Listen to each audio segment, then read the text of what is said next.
현대약품은 1965년 7월 현대소독화학공업 주식회사로 설립되었고 1973년 현대약품공업 주식회사를 거쳐 2007년에 현재의 상호로 변경했습니다.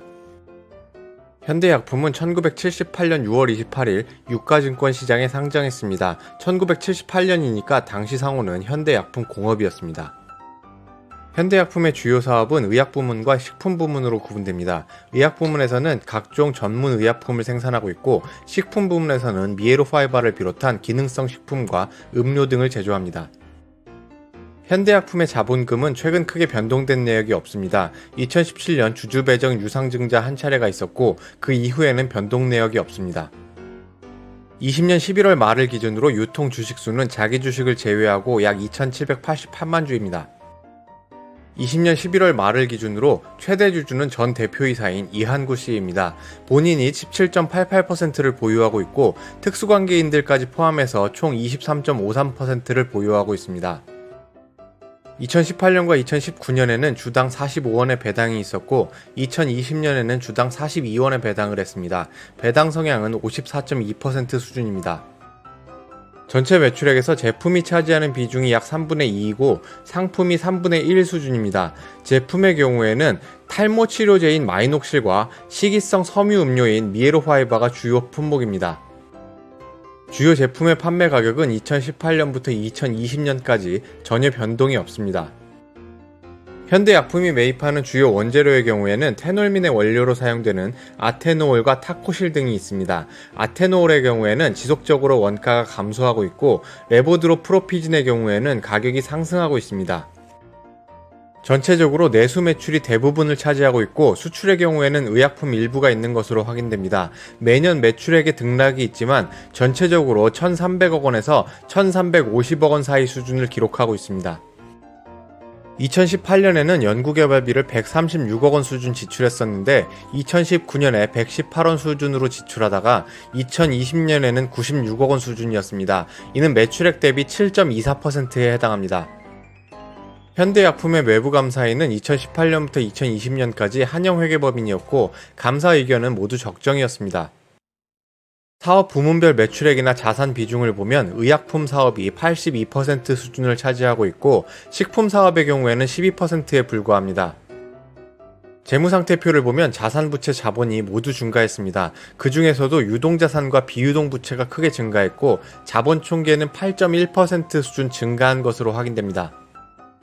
유동자산 내역을 보면 현금이 58억 원 수준 79.2% 증가했고 기타 금융자산이 72억 원 수준 증가한 것으로 확인할 수 있습니다.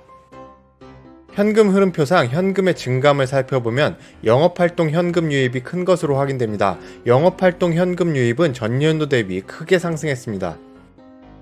재무활동 현금 유입의 경우에는 단기 차입금으로 현금을 조달한 부분이 있고 자기 주식 처분으로 인해 65억 원 수준 증가했습니다. 단기 차입금의 조달과 상환 모두 증가해서 단기 차입금으로 인한 순현금 유입은 30억 원 수준입니다. 따라서 재무활동 현금 유입의 가장 큰 원인은 자기 주식 처분이라고 볼 수 있습니다. 기타 금융자산 내역을 보면 금융기관 예치금이 66억 원 수준 증가했습니다. 더 자세한 내역은 찾아볼 수 없었습니다. 비유동부채 증가 내역을 보면 계약부채가 18억 원 수준으로 전기 대비 59% 수준 증가했습니다. 계약부채는 고객사에게 제품이나 용역 등을 제공해야 할 의무가 있는 것으로 볼 수 있습니다.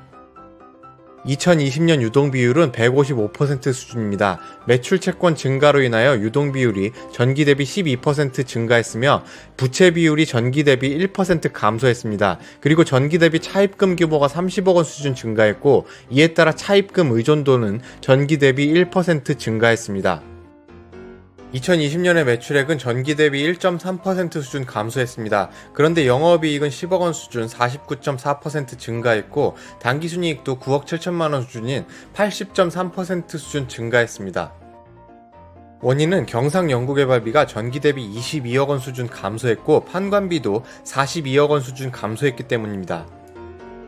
연구개발비가 감소한 내역은 앞에서 살펴봤고 판관비에 대해서 확인해 보겠습니다. 판관비 중 주요하게 감소한 항목은 두 가지입니다. 대손상각비 환입이 3억 원 수준 발생해서 비용을 차감하는 항목이 발생했고 또 한 가지는 광고선전비입니다. 전기 대비 30억 원 수준 적게 지출이 발생했습니다. 매출액의 감소 효과로 매출 총이익률은 감소해서 44% 수준을 기록했습니다. 그러나 앞에서 살펴본 바와 같이 연구개발비와 판관비의 감소로 영업이익과 당기순이익은 증가했습니다. 영업이익률은 2.3%, 당기순이익률은 1.6%를 기록했습니다. 검토 내용 정리하겠습니다. 2020년에는 전기 대비 재무 비율이 일부 개선되었습니다. 차입금 조달을 통한 현금의 증가, 매출 채권의 증가로 유동 비율은 155% 수준을 기록했습니다. 부채 규모는 증가했으나 자기 주식 처분 효과로 자본 총계가 증가했기 때문에 부채 비율은 전기 대비 약 1% 감소했습니다. 2020년 매출액은 전기 대비 1.3% 수준 감소했습니다. 매출액의 감소 효과로 매출 총이익률은 감소해서 44% 수준을 기록했습니다. 그러나 연구개발비와 판관비의 감소로 영업이익과 당기순이익의 규모는 전기 대비 증가했습니다. 따라서 이익률 수준은 전기 대비 증가했고 영업이익률은 2.3%, 당기순이익률은 1.6%를 기록했습니다. 오늘의 영상은 여기까지입니다. 이 영상이 좋으셨다면 구독과 좋아요, 알람 설정까지 부탁드립니다. 다음에 더 좋은 영상을 올릴 것을 약속드립니다. 고맙습니다.